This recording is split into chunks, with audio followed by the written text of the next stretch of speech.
जय श्री कृष्ण। राधे राधे। साथियों, आइए हम सभी ने मिलकर 11 माता का खूब सुंदर गाथा को श्रवण करते हैं और उनकी कृपा को हम भी प्राप्ति करते हैं।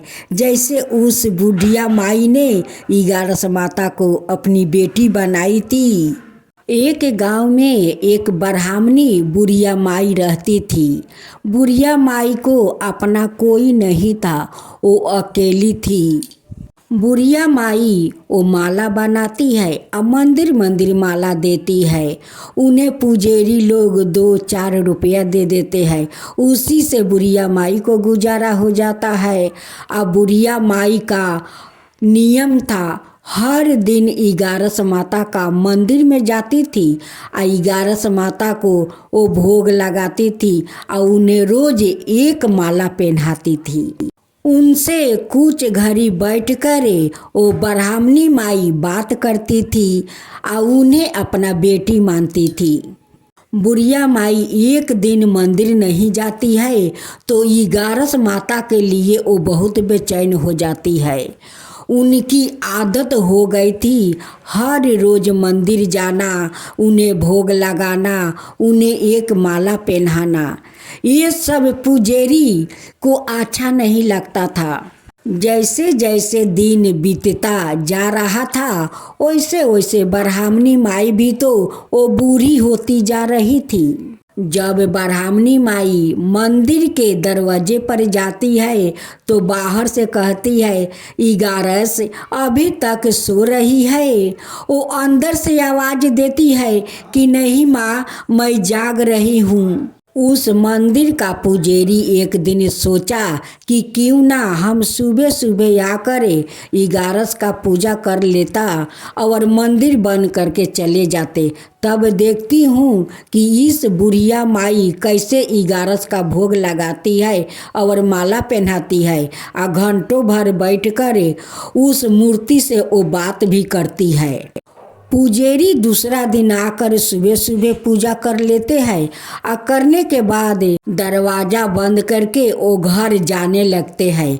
वैसे ब्राह्मणी माई आती है या कहती है कि पुजेरी जी मंदिर खोल दीजिए, मुझे 11 का भोग लगाना है, माला पहनाना है।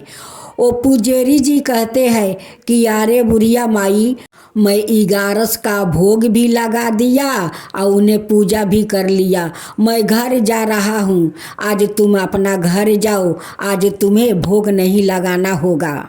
ब्राह्मणी माई पुजेरी के बात सुनकर बहुत वो दुखी हो जाती है और रोते रोते अपना घर लौट जाती है। उस दिन ब्राह्मणी माई कुछ भोजन नहीं की, वो रोते रोते सो गई। 11 माता उनकी सपने में आई और कहती है कि माँ, तुम अभी तक सो रही हो, मुझे भोग नहीं लगाई, माला नहीं पहनाई। वो बूढ़ी माई कहती है कि बेटी, मैं गई थी मंदिर लेकिन पुजेरी मुझे तुमसे मिलने नहीं दिया और नहीं पूजा करने दिया। मैं उदास होकर लौट कर अपना घर आ गई बेटी, मैं बहुत दुखी हूँ, बहुत दुखी हूँ। 11 माता सपने में कहती है कि उठो माँ उठो, देखो तुम्हारा दरवाजे पर मैं बैठी हूँ, तुम बाहर होकर देखो, दरवाज़ा खोलो माँ, दरवाज़ा खोलो। जब बूढ़ी माई आँख खोलती है, दरवाज़ा खोलकर देखती है तो उनकी दरवाजे के पास वो 11 माता का एक चित्र मिला। उसी फोटो को ले जाकर ब्राह्मणी माई एक आसन लगाकर उसी आसन पर वो फोटो रख देती है और उन्हीं के माला पहनाती है, भोग लगाती है। कहती है कि बेटी, मैं हर दिन मंदिर जाकर तुम्हें भोग लगाती हूँ, श्रृंगार करती हूँ, माला पहनाती हूँ, मुझे बहुत अच्छा लगता है बेटी, मुझे आनंद मिलता है, खुशी मिलता है। मेरा तो अपना कोई नहीं है, तेरा सेवा कोई नहीं है बेटी। 11 माता पुजेरी के सपने में दर्शन देती है और कहती है कि पुजेरी तुम मंदिर खोल दो, मेरे माँ को मंदिर के अंदर क्यों नहीं आने दिया, क्यों उन्हें भोग नहीं लगाने दिया, तुम क्यों मंदिर बंद कर दिया, तुम्हारा मन में इतना हिर्सा क्यों है पुजेरी, आप भी पूजा करते हो। मेरी माँ आती है, मुझे बेटी मानती है, वो मुझे श्रृंगार करती है, मुझे श्रृंगार करके उन्हें आनंद मिलता है, खुशी मिलता है, तो तुम क्यों मंदिर बंद कर दिया, क्यों मेरी माँ को अंदर नहीं आने दिया। अगर तुम अपना परिवार को सलामती चाहते हो तो काल मंदिर खोल देना। वो ब्राह्मणी माई आकर मेरी पूजा करती है, वो माला पहनाती है, मुझसे बात करती है, उन्हें खुशी मिलता है। पुजेरी जी सपने में हाथ जोड़कर कहते हैं कि माता मुझसे बहुत भूल हो गया माँ, भूल हो गया, मैं काल से मंदिर खोल दूंगा, आपको माँ आएगी, जरूर आएगी, आपको माला पहनाएगी, भोग लगाएगी, आपसे बात करेगी, काल से कभी आपको माँ के लिए मंदिर कभी बंद नहीं होगा, माँ बंद नहीं होगा।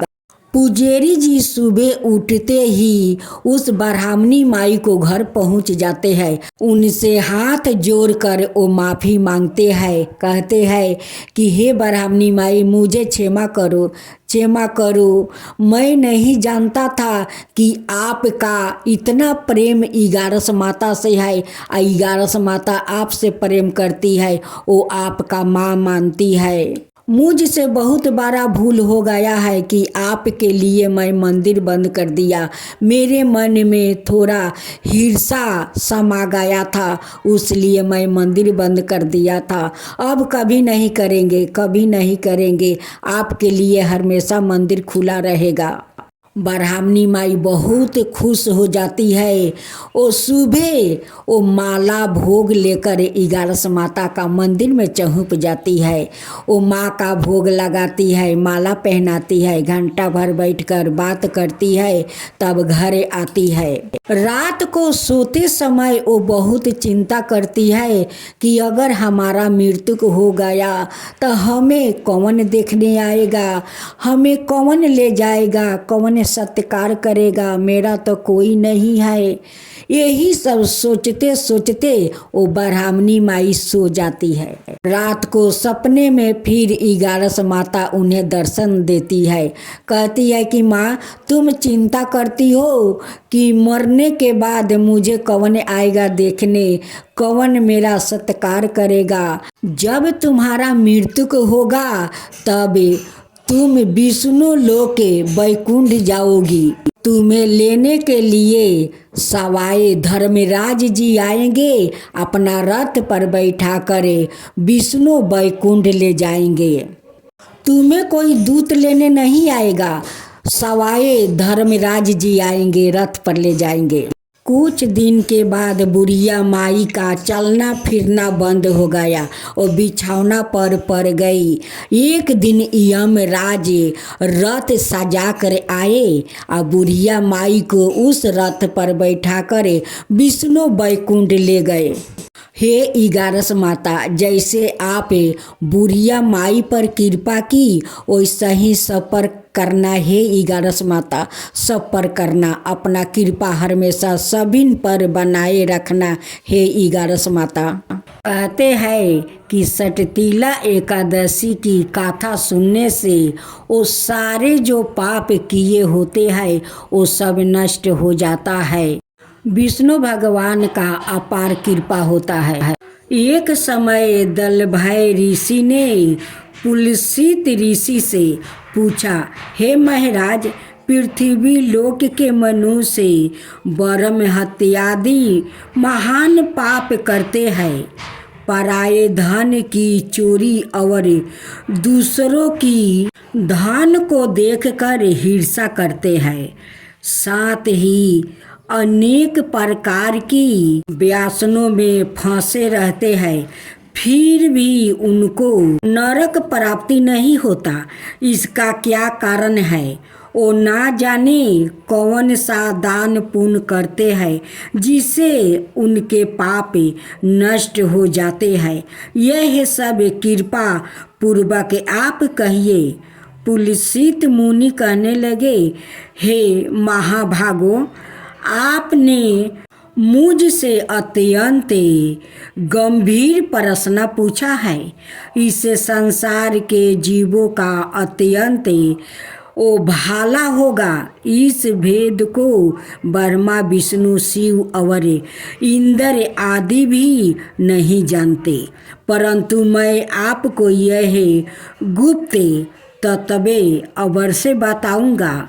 माघ मास के लगते ही मनुष्य को स्नान आदि करके शुद्ध रहना चाहिए और इंद्रियों को बस में करके और काम, क्रोध, लोभ, मोह, अहंकार, ईर्ष्या और आदि का त्याग करके भगवान का स्मरण करना चाहिए। पौष नक्षत्र में गोबर, कपास, तिल मिलाकर उनके कंडे बनाना चाहिए। उन कंडों से 108 बार हवन करना चाहिए और उस दिन मूल नक्षत्र और एकादशी तिथि हो तो अच्छे पुण्य देने वाले नियमों को ग्रहण करे।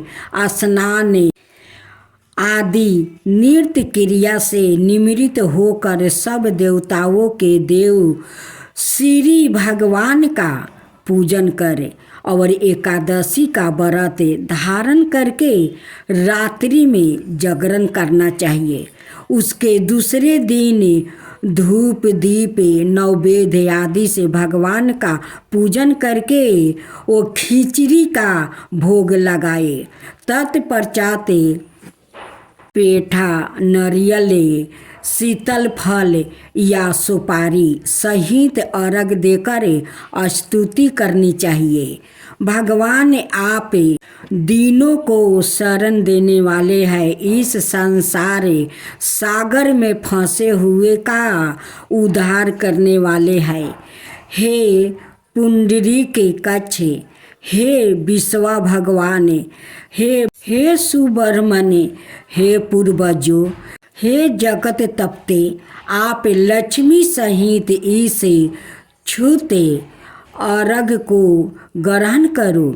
इसके पश्चात जल से भरा हुआ कुंभ घारा ब्राह्मण को दान करे और ब्राह्मण को वय में गौ और तिल पात्रा देना भी उत्तम है। तिल स्नान और भोजन दोनों ही श्रेष्ठ है। इस प्रकार जो मनुष्य जितने तिलों का दान करता है उतने ही हजारों बरस स्वर्ग में वो वास करता है। तिल का उपटन, तिल का भोजन, तिल का हवन, तिलों का दान, यह तिल के 6 प्रकार के प्रयोग होने के कारण यह षटतिला एकादशी कहलाती है। इस व्रत के करने से अनेकों प्रकार के पाप नष्ट हो जाते हैं। इतनी कथा कहकर पुलसित ऋषि वो कहने लगे कि अब मैं इस षटतिला एकादशी की कथा तुमसे कहता हूँ। एक समय नारद जी ने भगवान विष्णु से यही प्रश्न किया तो भगवान ने जो षटतिला एकादशी का महात्म्य नारद जी को सुनाया सो मैं तुमसे कहता हूँ। नारद जी कहने लगे, हे भगवान, षटतिला एकादशी का क्या पुण्य होता है और इसकी क्या कथा है सो मुझसे कहिए। भगवान कहने लगे, हे नारद, मैं तुमसे आँखों देखी सत्य घटना कहता हूँ। तुम ध्यान पूर्वक सुनो। प्राचीन काल में मर्त्यलोक में एक ब्राह्मणी रहती थी। वह सदाए व्रत करती रही। इससे उसका शरीर अत्यंत दुर्बल हो गया। यद्यपि यह अत्यंत बुद्धिमान थी, परंतु उसने कभी देवताओं या ब्राह्मणों के नियमित अन्न या धन का दान नहीं किया। इससे मैंने सोचा कि ब्राह्मणी ने व्रत आदि से अपना शरीर शुद्ध कर लिया है, अब इसको विष्णु लोक तो मिल ही जाएगा, परंतु इसने कभी अन्न दान नहीं किया है, इससे इसकी दीर्पित होनी कठिन है। ऐसा सोचकर मैं एक भिखारी बनकर मर्त्य लोक में उस ब्राह्मणी के पास गया और उससे भिक्षा मांगी। वो ब्राह्मणी बोली, महाराज आप यहाँ किस लिए आए हैं? मैंने कहा कि मुझे भिक्षा चाहिए। इस पर उसने एक मुट्ठी का वो ढेला मेरे भिक्षा पात्र में डाल दिया। मैं उसे लेकर स्वर्ग में लौट आया। कुछ समय पश्चात वह ब्राह्मणी भी शरीर त्याग कर स्वर्ग में आ गई। उसे ब्राह्मणी को मिट्टी का दान करने से स्वर्ग में सुंदर वो महल मिला, परंतु उसने अपने घर को अंतराती सब सामग्रियों से सुयन पाया। घबरा कर वह मेरे पास आई और कहने लगी कि भगवान, मैंने अनेकों व्रत आदि से आपकी पूजा की है, परंतु फिर भी मेरा घर अंतरादि सब वस्तुओं से शून्य है। इसका क्या कारण है? मैंने कहा कि पहले तुम अपने घर जाओ, वहाँ देव स्त्रियाँ तुम्हें देखने के लिए आ गई है। पहले उसने षटतिला एकादशी का पुण्य और विधि सुन लेना, तब द्वार खोलना। मेरे वचन सुनकर वो अपने घर गई। जब देव स्त्रियों आई और द्वार खोलने के लिए कहा तो ब्राह्मणी बोली कि आप मुझे देखने के लिए आई है तो षटतिला एकादशी का महात्म्य कहिए। उनमें से एक देवी स्त्री कहने लगी कि मैं कहती हूँ। जब ब्राह्मणी ने षटतिला एकादशी का महात्म्य सुन लिया, तब उसने द्वार खोला। देव गणाओं ने उसको देखा कि ना तो वो गंधर्वी है और ना असुरी है, वरन पहेलिया जैसी मनुष्य है।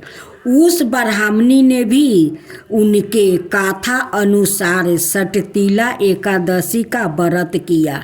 इसके प्रभाव से वो सुंदर और रूपवती हो गई और उसका घर अन्न आदि समस्त सामग्रियों से वो युक्त हो गया और मनुष्यों को मूर्खता त्याग कर षटतिला एकादशी का व्रत और लोभ ना करे तिलादि का दान करना चाहिए। इससे दुर्भाग्य, दरिद्रता और अनेक कष्ट दूर होकर उसको मोक्ष की प्राप्ति होती है।